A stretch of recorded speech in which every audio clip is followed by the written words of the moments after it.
Assalamualaikum warahmatullahi wabarakatuh. Yang terhormat Ibu Ayumi Rahma, SE MAKT, selaku dosen pengampu mata kuliah akuntansi keuangan. Kami dari kelompok 4 akan mempresentasikan materi mengenai sekolah pasar modal. Sebelum kita mulai, kami akan memperkenalkan diri terlebih dahulu. Perkenalkan, nama saya Siti Zahia Humairoh dengan NIM 20 10 11 20 16 34. Perkenalkan, nama saya Siska Maulina Susanti dengan NIM 20 10 11 200 549. Perkenalkan, nama saya Imelda Putri Baida dengan NIM 20 10 11 200 543. Perkenalkan, nama saya Diti Aftonah dengan NIM 20 10 11 200 533. Perkenalkan, nama saya Fatira Nureviani dengan NIM 20 10 11 200 612. Saya Sucina Dianti dengan NIM 20 10 11 200 636. Sebelum kita memulai materi mengenai sekolah pasar modal, alangkah baiknya jika kita mengetahui apa itu investasi. Investasi adalah kegiatan menanam modal atau dana dengan harapan mendapatkan keuntungan atau imbal balik di masa depan. Orang yang melakukan investasi disebut investor atau penanam modal. Ketika seorang individu membeli barang sebagai investasi, tujuannya bukan untuk mengkonsumsi barang tersebut, melainkan untuk menggunakannya di masa depan. Investasi selalu menyangkut pengeluaran sejumlah modal, seperti waktu, tenaga, uang, ataupun aset dengan harapan hasil yang lebih besar di masa depan. Tujuan dari investasi bukan hanya untuk menjadikan seorang investor cepat kaya, karena menjalani investasi sendiri harus disertai dengan kesabaran serta komitmen kuat terhadap pasar yang selalu berfluktuasi. Berdasarkan jangka waktunya, jenis investasi ada dua, yaitu investasi jangka pendek dan investasi jangka panjang. Investasi jangka pendek adalah jenis investasi yang dilakukan dalam periode yang relatif pendek. Biasanya, keuntungan dari investasi jangka pendek yaitu dapat terwujud setidaknya dalam kurun waktu 1-3 tahun. Karena jangka waktunya pendek, hasil dari investasi ini pun juga lebih kecil. Contohnya yaitu obligasi jangka pendek, pasar saham, dan sertifikat deposito. Sedangkan investasi jangka panjang adalah investasi yang membutuhkan waktu lebih dari 3 tahun untuk mendapatkan keuntungan. Biasanya para investor baru dapat menikmati hasil dari investasinya minimal dari 5 tahun hingga puluhan tahun mendatang. Imbal hasil dari investasi jangka panjang tentu akan lebih besar dibandingkan investasi jangka pendek. Contoh dari investasi jangka panjang adalah pembelian tanah, investasi saham, reksadana, dan investasi emas. Kenapa kita perlu investasi? Karena setiap orang menginginkan hidup yang nyaman di masa depan atau di masa tuanya nanti. Untuk itu, diperlunya perencanaan keuangan secermat mungkin yang harus dimulai sejak dini. Dengan berinvestasi sejak dini, kita dapat sedini mungkin melindungi aset dan inflasi yang menyebabkan turunnya daya beli yang kita miliki. Tidak hanya itu, investasi juga mampu membantu memenuhi kebutuhan di masa mendatang. Semakin dini melakukan investasi, semakin siap pula kita untuk menghadapi tantangan dan resiko-resiko yang mungkin muncul di masa yang akan datang. Konsep uang menurut waktu. Berdasarkan pengaruh waktu atas nilai uang, maka nilai uang akan berubah di waktu yang akan datang kalau jumlahnya sama. Hal ini disebabkan karena perkembangan perekonomian, di mana masyarakat semakin tahu arti perkembangan perekonomian dan bagaimana dampaknya terhadap harga-harga secara umum. Oleh karena itu, pengertian dari nilai uang terhadap waktu atau time value of money adalah suatu konsep yang menyatakan bahwa nilai uang sekarang akan lebih berharga daripada nilai uang di masa yang akan datang, atau suatu konsep yang mengacu pada perbedaan nilai uang yang disebabkan karena perbedaan waktu. Time value of money adalah sebuah konsep kalkulasi nilai uang berdasarkan waktu. Konsep ini diterapkan karena nilai nominal uang pada saat ini dapat berbeda dengan nilai nominal uang di masa yang akan datang. Dengan kata lain, dalam hal ini, waktu berubah menjadi fungsi dari uang.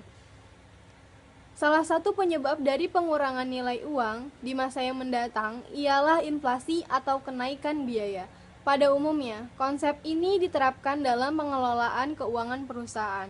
Dengan begitu, seorang manajer keuangan sangat dianjurkan untuk memahaminya dalam mengambil keputusan finansial, seperti menjalankan investasi pada sebuah aktiva serta mencari sumber dana pinjaman.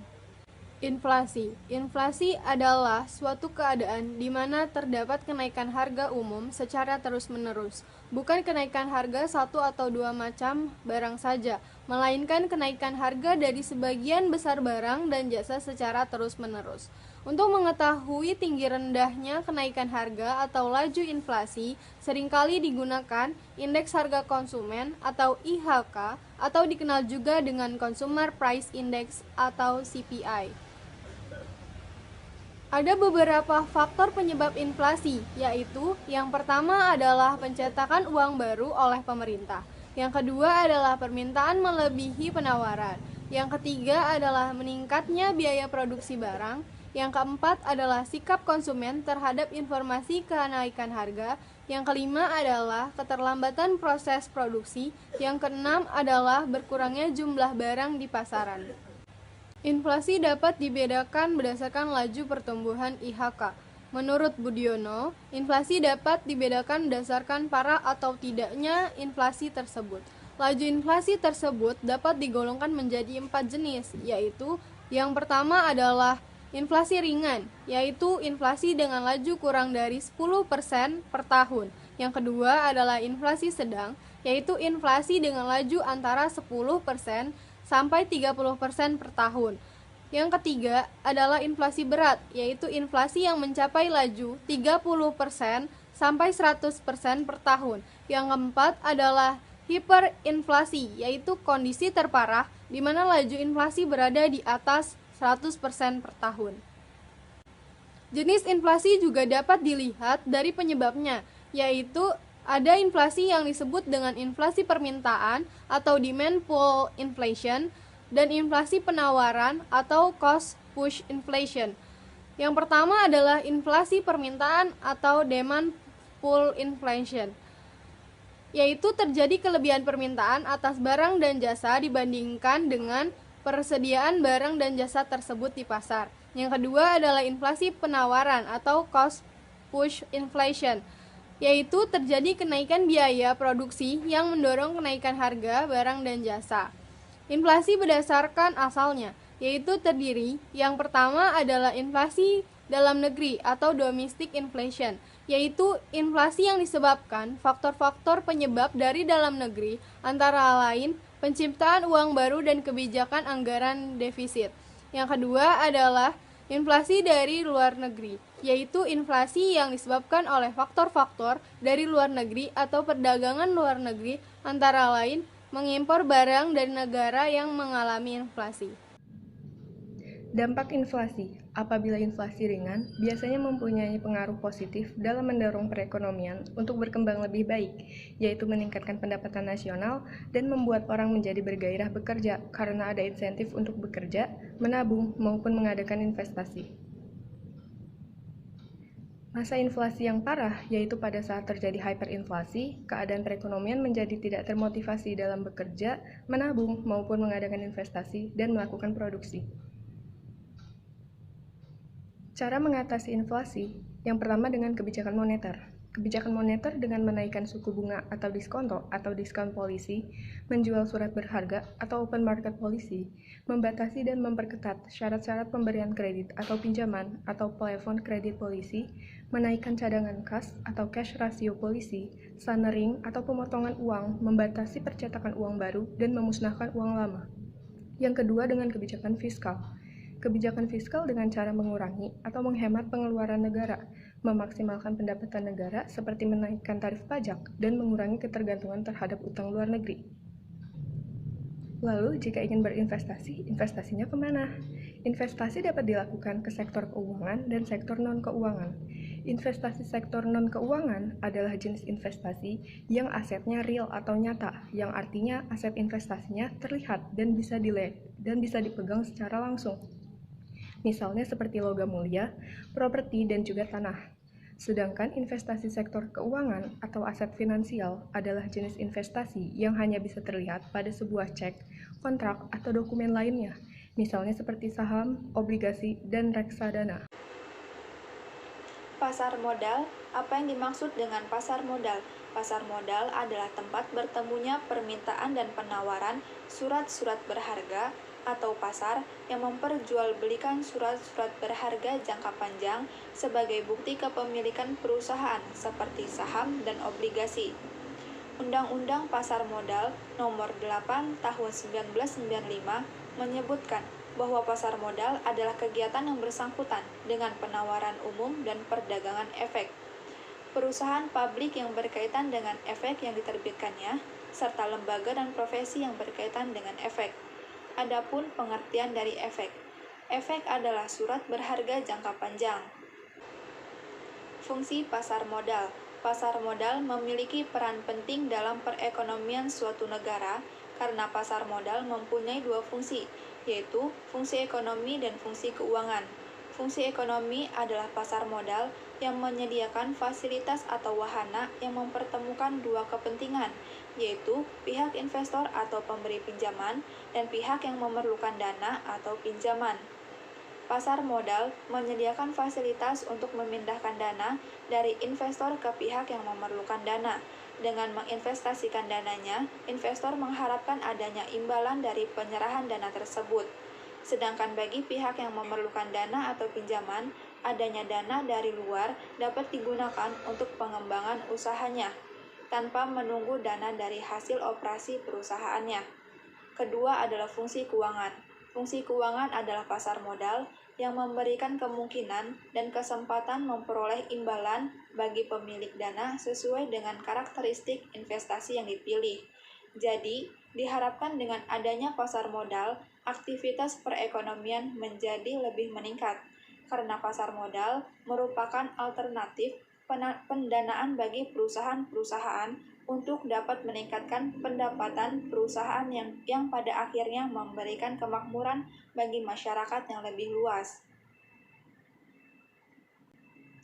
Pasar modal memiliki peran penting bagi perekonomian suatu negara, karena pasar modal menjalankan dua peran, yaitu yang pertama adalah sebagai sarana bagi pendanaan usaha atau sebagai sarana bagi perusahaan untuk mendapatkan dana dari masyarakat pemodal atau investor.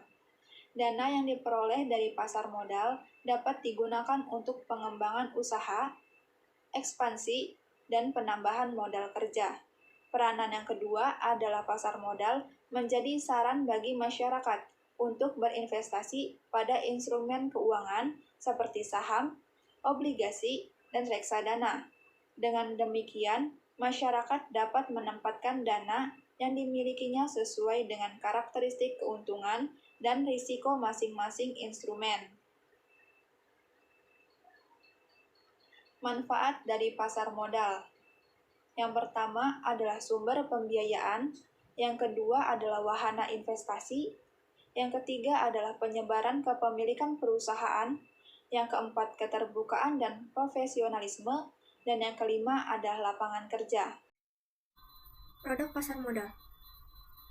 Ada beberapa produk pasar modal seperti saham, obligasi, suku, reksadana, dan exchange traded fund (ETF). Yang pertama, saham. Saham adalah sertifikat yang menunjukkan bukti kepemilikan atau tanda penyertaan seseorang atau badan atas suatu perusahaan tertentu. Pemilik suatu saham mempunyai hak dalam kepemilikan perusahaan tersebut sesuai persentase kepemilikan sahamnya. Saham atau stok merupakan salah satu instrumen pasar keuangan yang paling populer. Menerbitkan saham merupakan salah satu pilihan perusahaan ketika memutuskan untuk pendanaan perusahaan. Pada sisi yang lain, saham merupakan instrumen investasi yang banyak dipilih para investor karena saham mampu memberikan tingkat keuntungan yang menarik. Saham dapat didefinisikan sebagai tanda penyertaan modal seseorang atau pihak atau badan usaha dalam suatu perusahaan atau perseroan terbatas. Dengan menyertakan modal tersebut, maka pihak tersebut memiliki klaim atas pendapatan perusahaan, klaim atas aset perusahaan, dan berhak hadir dalam rapat umum pemegang saham. Yang kedua, obligasi. Obligasi adalah surat utang jangka menengah maupun jangka panjang yang dapat diperjualbelikan. Obligasi berisi janji dari pihak yang menerbitkan efek untuk membayar imbalan berupa bunga atau kupon pada periode tertentu dan melunasi pokok utang pada akhir waktu yang telah ditentukan kepada pihak pembeli obligasi tersebut. Obligasi merupakan salah satu investasi efek berpendapatan tetap yang bertujuan untuk memberikan tingkat pertumbuhan nilai investasi yang relatif stabil dengan resiko yang relatif lebih stabil juga dibandingkan dengan saham. Yang ketiga, sukuk. Sukuk adalah efek atau surat berharga syariah berupa sertifikat atau bukti kepemilikan yang bernilai sama dan mewakili bagian yang tidak terpisahkan atau tidak terbagi atas aset yang mendasari atau underlying aset. Sukuk bisa diterbitkan oleh negara, perusahaan BUMN, maupun swasta. Sukuk sering disebut sebagai obligasi syariah. Secara sederhana, obligasi negara dikategorikan menjadi dua bagian, yaitu obligasi konvensional dan obligasi syariah. Sukuk artinya obligasi syariah, sementara obligasi konvensional antara lain ORI, Obligasi Retail Indonesia, dan SBR, Saving Bond Retail.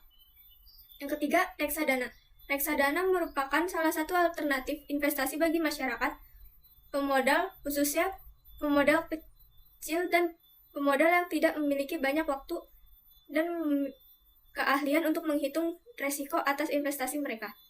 Reksadana dirancang sebagai sarana untuk menghimpun dana dari masyarakat yang memiliki modal, mempunyai keinginan untuk melakukan investasi, namun hanya memiliki waktu dan pengetahuan yang terbatas. Selain itu, reksadana juga diharapkan dapat meningkatkan peran pemodal lokal untuk berinvestasi di pasar modal Indonesia. Umumnya, reksadana diartikan sebagai wadah yang dipergunakan untuk menghimpun dana dari masyarakat pemodal untuk selanjutnya diinvestasikan dalam portofolio. Efek oleh manajer investasi. Dana yang ada dalam reksadana merupakan dana bersama para pemodal. Sedangkan manajer investasi adalah pihak yang dipercaya untuk mengelola dana tersebut. Nilai dari pengelola dana tersebut dibukukan dalam nilai aktiva bersih. Reksadana NAB inilah yang digunakan sebagai indikator harga suatu reksadana. Semakin meningkat NAB per unit menyertakan suatu reksadana, maka semakin tinggi pula keuntungan investor. ETF. ETF adalah reksadana yang diperdagangkan serta halnya saham di bursa.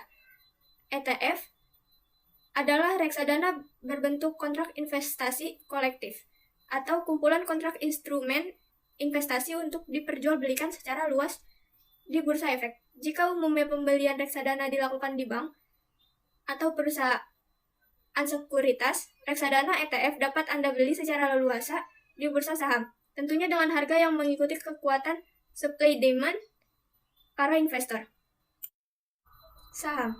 Arti dari saham itu sendiri yaitu bukti kepemilikan suatu perseroan atau perusahaan yang merupakan klaim atas penghasilan dan kekayaan perseroan. Saham dibeli dalam satuan yang disebut dengan lot. Satu lot saham sama dengan 100 lembar saham.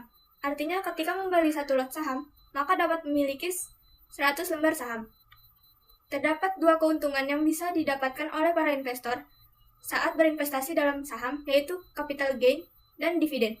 Yang pertama, capital gain, merupakan selisih antara harga beli dan harga jual suatu saham. Yang kedua, dividen, merupakan pendapatan perusahaan yang dibagikan kepada para pemegang saham secara reguler. Beberapa resiko membeli saham antara lain, yang pertama, tidak mendapatkan dividen. Yang kedua, capital loss. Yang ketiga, saham disuspend atau dihentikan perdagangan. Yang keempat, saham didelist atau dikeluarkan. Investor cerdas. Investor cerdas dengan 3P yaitu paham, punya, pantau. Paham terdiri dari: pertama, pastikan mulai dari uang yang memang dialokasikan untuk investasi. 2. Pahami dan tetapkan tujuan investasi. 3. Paham profil resiko diri sendiri. Yang keempat, paham profil resiko dan return setiap produk investasi dan ingat prinsip don't put your eggs in one basket. Yang kelima, paham bisnis dan keuangan yang berkaitan dengan produk investasi kita. Yang keenam, berbagai alat bantu disediakan untuk memudahkan pemahamanmu. Punya. Pertama, pastikan perusahaan tempat kita membeli produk investasi yang layak dipercaya. 2. Kenali ID dan fungsi akses. Yang ketiga, buka rekening dan miliki produk investasi yang kamu inginkan. 4. Pastikan transfer ke rekening yang tepat. 5. Punya akses penuh untuk top up dan penarikan serta rahasiakan username dan passwordmu. Pantau. Yang pertama, cek ke rekening investasi secara berkala atau ke akses. 2. Pantau berita dan perkembangan kinerja perusahaan yang berkaitan dengan produk investasi kita. Yang ketiga, pantau indikator pergerakan harga supaya bisa memanfaatkan momentum tepat untuk jual atau beli. Yang keempat, kenali berbagai alat bantu dalam memitigasi resiko. Yang kelima, investasi itu agak instan, orientasinya jangka panjang, dan effortnya perlu dilakukan secara berkala dan rutin. Dan yang terakhir, ingat, pasar modal itu dinamis. Perlindungan pemodal di pasar modal. Persyaratan perlindungan modal, pemodal yang asetnya mendapat perlindungan dana. Perlindungan pemodal adalah pemodal yang memenuhi persyaratan sebagai berikut. Yang pertama, menitipkan asetnya dan memiliki rekening efek pada kustodian. Yang kedua, dibutuhkan sub-rekening efek pada lembaga penyimpanan dan penyelesaian oleh kustodian. Dan 3. Memiliki nomor tunggal identitas pemodal atau Single Investor Identification dari lembaga penyimpanan dan penyelesaian. Hal tersebut tidak berlaku bagi pemodal yang memenuhi satu atau lebih kriteria. Pertama, pemodal yang lebih atau menjadi penyebab aset pemodal hilang. Yang kedua, pemodal merupakan pemegang saham, pengendali, direktur, komisaris, atau pejabat satu tingkat di bawah direktur kustodian. Yang ketiga, pemodal merupakan afiliasi dari pihak-pihak di atas. Ganti rugi kepada investor atau pemodal. Pembayaran ganti rugi kepada pemodal dengan menggunakan dana perlindungan pemodal dilakukan jika memenuhi ketentuan sebagai berikut. OJK telah menerbitkan pernyataan tertulis bahwa terdapat kehilangan aset pemodal. Yang pertama, kustodian tidak memiliki kemampuan untuk mengembalikan aset pemodal yang hilang. Dan kedua, bagi kustodian berupa perantara perdagangan efek yang mengadministrasikan efek dinyatakan tidak dapat melanjutkan kegiatan usahanya dan dipertimbangkan izin usahanya dicabut oleh OJK. Atau yang ketiga, bagi bank kustodian dinyatakan tidak dapat melanjutkan kegiatan usahanya sebagai bank kustodian dan diterbitkan persetujuan bank umum sebagai kustodian dicabut oleh OJK.